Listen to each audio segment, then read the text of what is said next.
화가 나는 것은 마음이 맑아졌다고는 할 수 없다. 내가 어릴 적에 분노라고 하면 이놈 하고 상기된 얼굴로 불같이 화를 내던 아버지를 떠올리게 된다. 한편 원망이라고 하면 전설의 고향에 나오는 처녀 귀신은 아니지만 원망스럽다며 꿈에 나올 법한 창백한 얼굴의 여자 귀신을 떠올린다. 남자는 화를 내기 쉽고 여자는 원망으로 치닫기 쉽다는 이야기인 것일까? 분노나 원망의 근원은 같다고 생각한다. 그것은 반드시 상대가 나쁘다고 하는 남을 비난하는 마음은 아닐까? 결국 남을 비난하는 마음으로 자신이 상대보다 강하면 화를 내고 반대로 자신이 약하면 원망하기 쉬워진다는 것이다. 분노의 티끌은 비리를 보고 화를 내는 것은 좋으나 제 마음에 들지 않는다고 화를 내는 것이 티끌이라고 설명한다. 그런데 티끌의 마음도 6번째가 되면 상당히 만만치 않다. 이런 나쁜 버릇, 나쁜 성품은 평생 걸려도 털기가 힘들다. 어느 날 호별 방문 전도를 나갔을 때 남편 때문에 고생한 2명의 노부인을 만났다. 2명 모두 성질이 급하고 화내는 남편 때문에 지긋지긋할 정도로 고생을 겪은 분들이었다.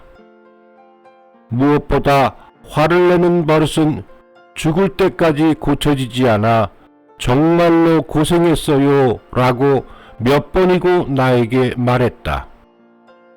노부인 한 명은 베체트 증후군이라는 난치병에 걸렸고 다른 한 명은 남편의 폭력에 의한 골절의 흔적이 애처롭게 남아 있었다. 돌아오는 길에 이 세상에 소중한 것이 수없이 많지만 무엇보다도 마음의 나쁜 버릇, 나쁜 습성을 터는 것이 근본이며 이것이 제일 소중하다는 생각을 새삼스럽게 했다. 지도 말씀에 화가 나는 것은 마음이 맑아졌다고는 할 수 없다. 마음이 맑아지면 남이 뭐라 해도 화가 나지 않는다. 그것이 마음이 맑아진 거야. 지금까지 가르친 것은 화를 내지 않도록, 아무것도 마음에 걸지 않도록 마음을 맑히는 가르침이야 라고 가르쳐 주셨다. 화를 내는 것을 자랑스럽게 생각하는 무례한 사람이 있지만 당치도 않은 일이다. 화가 났을 때는 화가 나는 것은 마음이 맑아졌다고는 할 수 없다는 지도 말씀을 떠올려서 단노의 마음으로 걸어갔으면 한다. 화가 나면 가정이 서지 않는다. 대교회장님의 격려와 많은 분들의 진실과 협조에 힘입어서 대망의 교회 역사가 완성되었다. 이전의 교회와 비교해서 너무도 달라진 것에 감사함과 과분함이 가슴에 사무쳤다. 그런데 교회 역사를 시작하기 직전의 일이다. 대교회장님으로부터 위스키를 받았다. 그때의 한마디, 화가 나면 가정이 서지 않는다. 교회도 서지 않는다. 그것만큼은 꼭 기억하도록 해. 만약 화가 났을 때에는 이것을 마시고 어찌되었든 간에 머리를 식히도록 라는 것이다. 미덥지 못한 동생에게 베푸시는 어버이 마음이구나 하고 생각하면서 받았다. 결국 마시고 싶을 때 홀짝홀짝 마셔버렸지만 그때의 교훈만은 지금도 잊을 수 없다. 몸이 선다. 교회가 선다, 회사가 선다. 그것은 모두 노력에 노력을 거듭한 끝에 얻은 결정체이다. 거기에서 중요한 것은 선은 리를 받기 위해서는 화를 내지 않는 것이었다.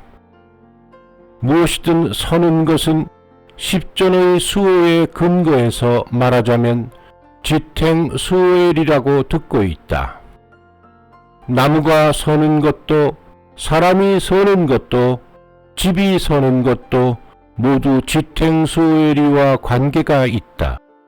그러나 그 지탱 수호엘이의 버팀의 활동은 화를 내면 없어진다고 가르쳐 주셨다. 인간은 뼈의 힘으로 서지만 뼈는 대부분 칼슘으로 되어 있다. 분노는 진정작용이 있는 칼슘을 소비하게 만든다고 한다.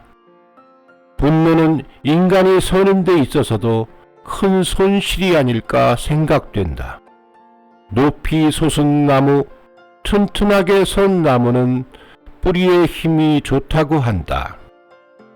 사람도 좀처럼 꺾이지 않고 쓰러지지 않는 사람을 끈기가 있는 사람이라고 한다. 쉽게 화를 내지 않는다. 성급함을 없앤다. 거기에 높고 크게 서는 수호가 나타나는 것이 아닐까. 화를 내지 말고 리를 세우다. 성미가 급한 사람은 수단이 좋고 혈기왕성하며 노력파가 많다. 자신이 열심히 일하기 때문에 느릿한 사람이나 요령이 나쁜 사람을 보면 안절부절 못한다. 학창시절 히가시추 오대교의 초대 가시와기 구라지 선생 댁을 방문했을 때의 일이다. 응접실로 안내받아서 들어간 세상 물정 몰랐던 나는 전 사모님이 권하는 대로 최상석의 소파에 앉아버렸다. 그곳에 선생이 들어오셨다. 들어오자마자 어디에 앉아 있는가 라고 큰 소리를 치셨다.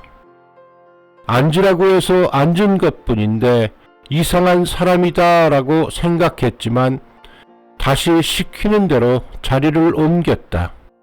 그러나 덕망 있는 사람이란 조금 다르다고 생각한 것은 그 후의 일 때문이다. 말석에 옮겨 앉은 내 곁으로 와서 테이블의 바나나를 하나 잡더니 자네 먹지 않겠나 하고 친근하게 말을 걸어오는 것이었다. 그런 배려, 거기서 나의 불쾌한 마음도 한순간에 날아가 버렸다. 수단이 좋은 사람은 성미가 급하고 화를 잘 내는 사람이 많은 것 같다.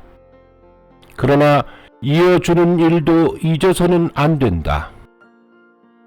화를 내기 쉬운 사람이 리를 세우게 되면 그 버티는 힘이 강하게 작용해서 훌륭한 결실을 맺는 일을 하게 되는 것 같다. 가시와기 선생은 조금 성급한 것처럼 보이지만 당대의 대교회를 이룩하였다. 그러나 그 이면에는 믿기 어려울 정도로 철저하게 리를 세우며 걸어간 길이 있었다. 상급인 게이조 대교회가 패전으로 한국에서 일본으로 돌아갔을 때의 일이다. 일본 열도가 황폐화되어 있었다. 교회도 마찬가지였다. 선생은 주위의 궁핍한 모습을 헤아려서 대교회의 토지, 건물은 저 혼자서라도 하겠습니다. 라며 목숨을 걸고 신님의 일에 최선을 다했다. 세우는 네가 선다고 하지만 정말 그렇구나 하고 생각한다. 예로부터 이 길에서는 화를 내지 않고 리를 세운다라고 말하고 있다. 화를 내는 나쁜 버릇, 나쁜 성품을 리를 세우는 좋은 쪽으로 살려나간다.